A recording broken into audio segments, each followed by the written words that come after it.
마태복음 5장 1절에서 12절 말씀입니다. 묵독해 드리겠습니다.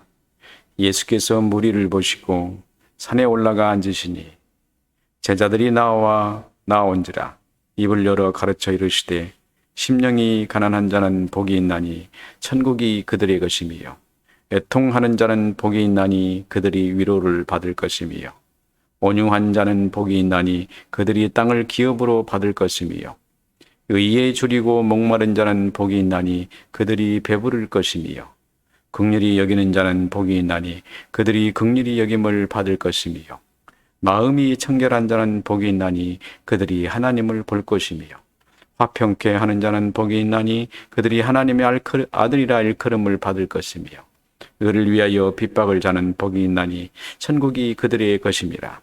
나로 말미암아 너희를 욕하고 박해하고 거짓으로 너희를 거슬러 모든 악한 말을 할 때에는 너희에게 복이 있나니 기뻐하고 즐거워하라. 하늘에서 너희 상이 크미니라. 너희 전에 있던 선지자들도 이같이 박해하였느니라. 아멘.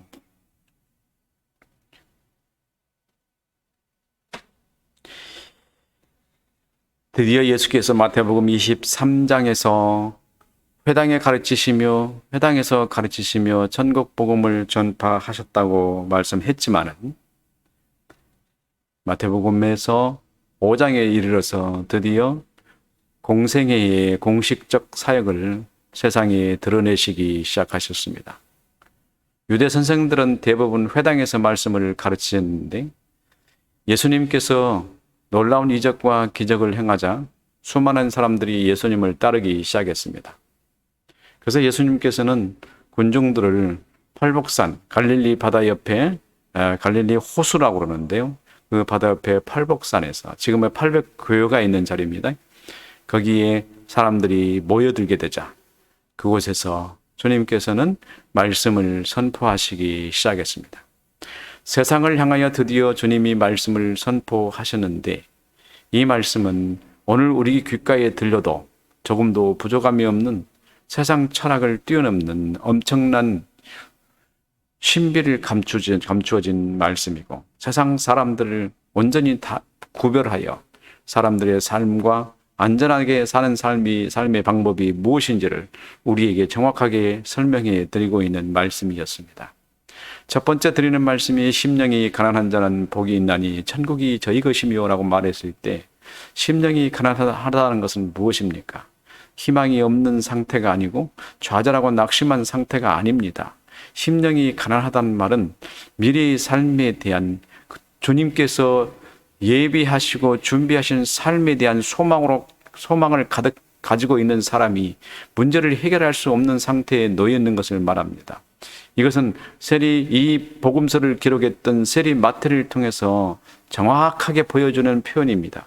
그래서 마태는 이 말씀을 마음속 깊이 기록하고 새겨두었을 것입니다. 심령이 가난한 사람. 마태는 지금 실제로 심령이 매우 가난합니다. 물론 제가 전에 마태를 부르시던 그 말씀을 드릴 때는 마태는 심령이 가난하지도 않았다고 말씀을 드렸지만은 사실 그때의 말씀의 배경과 지금은 다르기 때문에 사실 마태는 심령이 매우 가난한 사람입니다. 그는 자기 백성을 구원하시기 위해서 이 땅에 오신 예수 그리스도를 그는 바라보면서 그가 메시아임을 직감하고 있었던 겁니다. 그는 아는 사람인 것 같았어요. 근데 자기가 지금 세리 상태로 있다 보니까 자기를 구원하시기 위해 오신 예수 그리스도로부터 구별되는 것을 그들은 알 수밖에 없지 않습니까? 이제 머지않아 그분이 왕이 되셔서 자기를 심판하실 것이라는 두려운 생각이 그를 사로잡았던 겁니다. 두려워하십니까? 하나님의 백성이십니다. 주님이 당신을 선택하셨습니다. 두려움이 여러분을 가득 차고 과연 신앙이 온전한 신앙인지 불안하십니까? 주께서 여러분을 사랑하시기 때문에 진리를 찾고자 하는 그 소원이 여러분의 영혼 속에서 일어나기 때문에 그런 두려운 마음이 생기는 것입니다. 내 속에 온전한 지식이 가득 채워져 있다면 두려움 없이 평강이 여러분을 지배했을 텐데 그러나 아직 그 지식이 여러분에게 들어오지 않았기 때문에 그 하나에 들어오지 않은 조각이 내 퍼즐 안에 맞춰지지 않기 때문에 두려운 감정이 여러분을 엄습하지만은, 그러나 보십시오. 그 퍼즐이 맞춰지는 순간 여러분의 영혼의 기쁨은 감당할 수 없을 겁니다. 마태가 지금 그런 상태를 누리고 있는 겁니다. 그런데 두렵습니다. 그는 죄인 상태입니다. 그러나 자기 자신 속에서는 완전히 그 소망을 이룰 수 없는 사람입니다. 바로 이런 사람을 보고 심령이 가난하다라고 선언한 겁니다. 내가 천국 백성이 되어야 하는데, 즉 성경의 구약에 약속된 그 선지자를 통해서 예언된 이 메시아가 와서 이 나라를 다스릴 때 떳떳한 백성이 되어야 하는데, 마태는 그 떳떳한 백성이 될 자격을 상실해버린 상태입니다. 그래서 그의 마음속에는 모든 자국권이 사라져버리고 그때 천국 백성이 될 만한 모든 자격을 완전히 잃어버린 가난한 사람입니다. 그런데 그의 영혼 속에는 천국 백성이 되기 위한 그 조건을 갖추지 못한 것뿐만 아니라 천국이 어떻게 그에게 다가올 것인가를 그는 그림을 그리는 것처럼 이해하고 있었던 사람입니다. 다시 말하면 메시아가 온다는 분명한 사실을 선지자를 통해서 그는 예언하고 있었고, 이스라엘 백성이 그가 와서 이스라엘 백성을 심판할 것이라는 명확한 사실을 그는 알고 있었던 겁니다. 그런데 일시적인 순간에 의해서 그가 일탈로 세리가 된 것은 아닐 겁니다. 도무지 어떤 방향이 찾지 않아서 제가 해석한 거예요. 그는 집안이 가난해서 가난한 집안 문제를 해결하기 위해서 그가 자신을 희생하여 집안을 건져낸 사람이라고 저는 생각을 했던 겁니다. 그가 집안이 너무 가난해서 집안 문제를 해결하기 위해서 자신이 세리가 되고 집안의 모든 가족들을 다 편히 살 수 있도록 살렸던 겁니다. 집안에서는 다 반대했겠죠? 그러나 세리는 그렇게 번 돈을 가지고 자기 집안을 살렸습니다. 자기가 희생한 거 아니겠습니까? 그러나 그의 마음속에는 무엇을 가지고 있죠? 메시아가 온다는 그 두려운 사실 앞에 항상 그는 의식이 떠나지 않았던 겁니다. 왜? 구약 성경과 선지서를 잘 읽고 있던 사람이었기 때문입니다.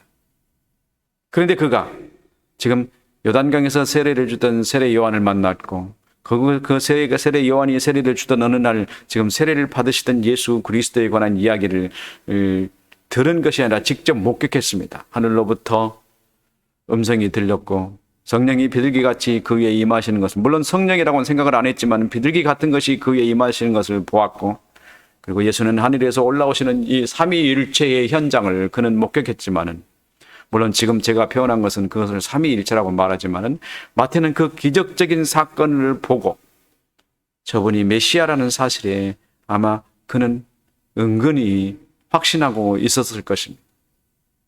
세례를 받으시던 이 예수께서 한동안 소식이 없었습니다.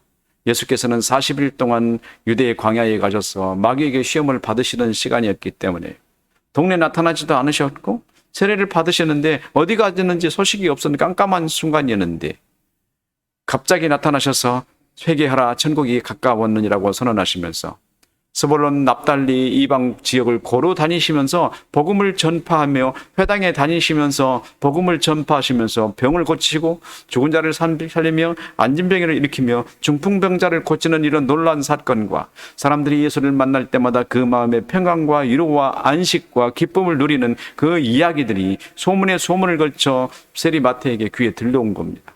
또 세리 마태에게는 오직 모든 소문들이 다 모이는 집합소입니다. 사람들이 와서 세금을 내려 할 때 그곳에 와서 세금을 내려다가 자기들끼리 아는 사람들끼리 나누는 이야기를 세리 마태는 귀담아 옆에서 귀로 들을 수밖에 없었던 거예요. 그래서 모든 소식이 우체국의 우체통에서 소식이 들려오는 것처럼 그곳에서는 사람들이 소식을 전하는 곳이었습니다. 마태가 세관에 앉아서 세금을 받을 때 사람들이 와서 그 이야기를 다 들었는데, 그 이야기 중에서 스불론 납달리 이방 지역을 걸어 다니시면서 복음을 전하시던 예수님이 놀라운 이적과 기적을 행하신다는 말을 들을 때 그 세례 받으시던 그분이 드디어 활동을 시작하셨구나. 마태의 마음은 어떻겠습니까? 여러분은 그런 데 집중하고 계셨나요? 제가 항상 의식을 말씀드리는 이유가 뭔지 아십니까? 바로 이와 같은 거예요. 그 의식이 집중되어 있어서 그와 관계된 이야기가 들려오면 여러분은 그 뜨끔하고 정신이 반짝 나고 또 어두웠던 눈이 확 뜨이는 그런 현상들을 말하는 겁니다. 여러분이 관심을 가지고 있었던 것에 문제가 있고 이야기가 전파된다면 거기에 관심에 집중하잖아요. 보세요. 제가 팔복산을 가봤습니다. 그때가 보리를 추수할 때였습니다. 맥추절 때였습니다. 그때 가서 보리를 추수를 다 한 보리밭을 제가 지나갔습니다. 일부러 걸어가서 그 산을 지나가 봤습니다. 우리 한국 사람들이 여행을 가면서 성지 순례 여행을 하게 되면 버스 타고 갔다가 버스 타고 내려와 버리기 때문에 동네 마을 집중 구석구석을 다니질 못합니다. 그래서 저는 그때 며칠이 안 되지만은 팔복산 근방에는 집중적으로 다녀서 곳곳마다 걸어서 다녔습니다. 가버나움에서부터 팔복산, 디베리아 광야 그리고 예수님의 세례터까지 걸어서 움직였습니다. 그래서 걸어가니까 어느 정도 되더라는 것까지 제가 다 압니다. 가버나움에서 팔복산을 거쳐 올라갔다가 거기서 내려오면 막달라 마리아의 또 교회가 또 있습니다. 그 막달라 마리아 교회 조금 내려가면은 한 5km 정도 내려가면 디베리아 시입니다. 디베리아 시에서 조금 아래로 내려가면 세례 요한의 세례터. 이게 요단강으로 물이 흐르는 길입니다. 갈릴리 호수가 요단강으로 흐르는 그 요단강이에요. 거기서 세례터가 나오는데 그곳까지 제가 걸어서 왕래를 해봤습니다. 구체적으로 살펴봤습니다. 그때 예수님께서는 이 길을 걸어가셨겠구나. 하나의 신비로운 일은 디베리아 시를 들어오는 것은 계곡 사이로 들어오는 길이 있고 하나는 산을 넘어서 올라가서 나사렛으로 가는 그 길이 있는데 예수님은 어디로 오셨을까? 아마 틀림없이 저 산을 오르내리셨겠구나.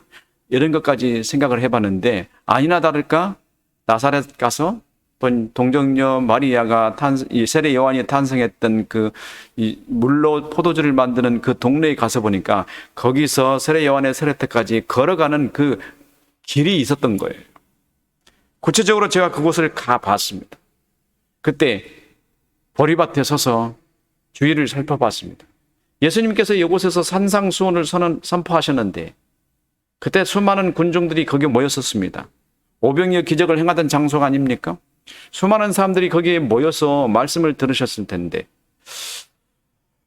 주위를 이렇게 살펴보니까 제가 소리를 쳐도 저 앞에서 소리 듣는 사람이 얼마나 들릴까? 200명? 한 300명이 먹었다고 가정해 봅시다. 보리떡 5개와 물고기 2마리로 몇 사람이 먹었죠? 5,000명이 먹었다고 가정해 봅시다. 5,000명이 먹었어요? 수많은 사람들이 먹었어요. 그러면 그 수많은 사람들이 먹을 장소에서 예수님께서 메시지로 복음을 선포하셨다. 이게 산상수훈을 선포하셨다. 그 목소리가 거기 다 들릴까? 제가 어떻게 이렇게 넓은 지역에서 목소리로 수많은 사람들이 다 들리게 했을까? 그렇다. 일부 사람만 들었겠구나. 그러면은 마태가 이것을 명확하게 기록하고 있는데 다른 제자들은 기록을 안 합니다. 한다 하더라도 들렸던 얘기처럼 들리기 때문에 설명식으로 기록합니다. 근데 마태는 이거를 설명식이 아니라 예수님의 교훈 메시지를 직접 기록하고 있는 거예요. 그렇다면 마태는 이 메시지를 들을 때 얼마나 집중적으로 들었을까가 관심이 되겠죠. 그래서 제가 깨달았어요. 설교는 가난한 심령으로 집중적으로 들어야 되는구나. 제 욕심이겠죠. 여러분에게 제 설교를 가난한 심령으로 집중적으로 들으라 이 말씀 한 거 아닙니다. 착각하지 마십시오. 저는 그렇게 듣기를 원합니다만 제가 오류를 많이 범할 수 있기 때문에 성경을 잘 읽으시면서 제 말씀을 판단하시면서 들으시기를 저는 원합니다. 제가 교만은 하지 않으려고 애를 씁니다. 자, 마태가 이 먼 거리에서 외치시는 그 음성을 하나도 빠짐없이 정확하게 기록할 수 있던 내용은 무엇이었을까?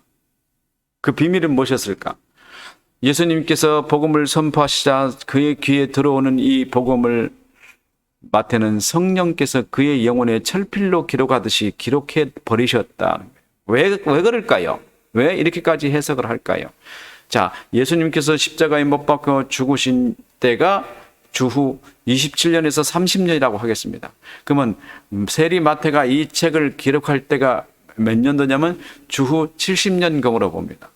68년경으로 봐요. 로마 티토 장군이 예루살렘 성을 멸망하는 그때에 예루살렘 성 안에서 교회를 이끌고 있던 마태가 그 성 안에 위기가 닥쳐오는 것을 보고 그때 이 복음서를 기록하기 때문이에요. 마태복음 24장이 그걸 증거하고 있는 겁니다. 종말의 때가 가까우고 예루살렘 성이 멸망하는 모습을 지금 직시하고 있는 상황에서 이 복음서를 기록해서 사람들로 하여금 예수가 하나님의 아들이시고 또 예수가 메시아이심을 명확하게 증명하기 위해서 이 복음서를 쓴다는 말이에요. 그러면 40년 동안 마태의 마음속에 뭐가 있었어요? 이 복음서가 기록되어 있었는데 그때 들었던 이 예수님의 교훈이 하나도 기억이 사라지지 않고 그에게서 줄줄줄줄 나올 수 있는 이야기라면 마태복음 5장 1절부터 7장 29절까지의 산상수훈이 이게 구체적으로 기록할 수 있는 글이라면 마태의 영혼에 예수님 하나님께서 철필로 쓰시듯이 기록하셨다는 것을 분명한 사실입니다. 그럼 어떻게 마태에게 이렇게 하게 하셨을까? 성령께서는 예수님의 메시지를 마태로 하여금 관심을 갖고 듣게 하시는데 그의 심령이 가난하고 아무것도 없어야만 합니다. 그의 상태를 그렇게 만드신 겁니다. 그래서 세리가 가난해서 세리가 된 것은 예수님으로 하여금 이 마태로 하여금 이 교훈의 말씀을 기록해서 많은 후대들에게 남기게 하는 것도 목표였을 것이다라고 저는 생각하는 겁니다. 말씀을 집중적 있게 들어야 한다는 것. 누가 말씀을 집중적 있게 들을 수 있습니까? 심령이 가난한 사람이에요. 말씀을 집중적으로 듣는 사람에게는 천국이 저희 것입니다. 그들은 천국을 들을 수 있는 거예요. 천국을 가질 수 있는 거예요. 말씀 속에 천국이 있습니다. 천국은 다른 데 있는 게 아니에요. 말씀이 천국을 소유하게 합니다. 그래서 저희 가정에서는 저녁마다 하나님 말씀을 읽습니다. 그 말씀은 무슨 말씀이냐면 신명기 28장 1절에서부터 14절 말씀입니다. 복에 관한 이야기예요. 내가 내 하나님 여호와의 말씀을 삼가 듣고 내가 오늘 내게 명령하는 그의 모든 명령을 지켜 행하면 내 하나님 여호와께서 늘 세계 모든 민족 위에 뛰어나게 하실 것이라 라고 말씀하시면서 14장까지 복을 말씀하십니다. 그래서 이 말씀이 너무 좋습니다. 그래서 제가 뭐라고 했냐면은 이 말씀을 읽고 이렇게 기도합니다. 하나님, 우리가 이 말씀을 읽을 때 이 말씀이 우리를 주의 말씀으로 인도하는 가이드가 되게 해달라고 하죠. 저는 항상 말씀을 떠나지 않는 인생을 살기를 원합니다. 그래서 살짝 건드려도 이 말씀이 나올 수 있게 해달라는 겁니다. 여러분에게도 그런 사람들이 되기를 바랍니다. 그런 사람이 심령이 가난한 사람이에요.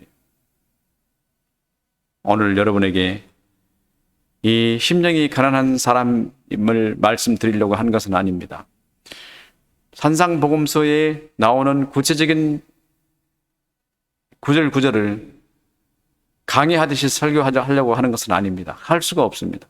그래서 마태의 생각 속에서 이 복음서가 기록된 의미를 여러분에게 말씀을 드립니다. 마태가 얼마나 집중적 있게 말씀을 들었고 그의 심령은 얼마나 가난한 사람이었는가, 그리고 그가 얼마나 메시아를 기다리는 사람이었는가를 드러내주는 단적의 증거이기 때문에 그것을 여러분에게 드리고, 지금 여러분이 메시아를 기다리는 사람들이 되어야 하고 여러분 삶 속에서 얼마나 고통과 고난 속에서 지금 허우적거리는 인생을 살고 있는가, 여러분이 지금 교회 와서 무엇을 기도하고 있는가를 잘 살펴보고 먼저 그의 나라와 그의 의를 구하라는 주님의 말씀에 여러분은 집중적인 생각을 가지시기를 원하는 마음으로 이 말씀을 드리는 겁니다. 오늘 하루도 여러분이 말씀을 떠나지 않는 그런 하루를 살면서 주님께서 여러분을 이끌어 주시기를 주님의 이름으로 축원합니다. 기도하겠습니다. 영광을 받으시기에 합당하신 주님, 두서없이 말씀을 전합니다. 말씀 속에서 하나님, 우리가 정말로 어떤 것이 주님 앞에 바른 삶인지 온전히 이해되는 그런 초점을 기억하게 하셔서 오늘 하루도 주의 말씀 중심의 삶을 사는 살아있는 그리스도인들이 되게 하옵소서. 살아계신 예수님 이름으로 감사하며 기도하옵나이다. 아멘. 하늘에 계신 우리 아버지여, 이름이 거룩히 여김을 받으시오며 나라에 임하옵시며 뜻이 하늘에서 이루어진 것 같이 땅에서도 이루어지이다. 오늘날 우리에게 일용할 양식을 주옵시고 우리가 우리에게 죄 지은 자를 사하여 준 것 같이 우리 죄를 사하여 주옵시고 우리를 시험에 들게 하지 마옵시며 다만 악에서 구하옵소서. 나라와 권세와 영광이 아버지께 영원히 있사옵나이다. 아멘.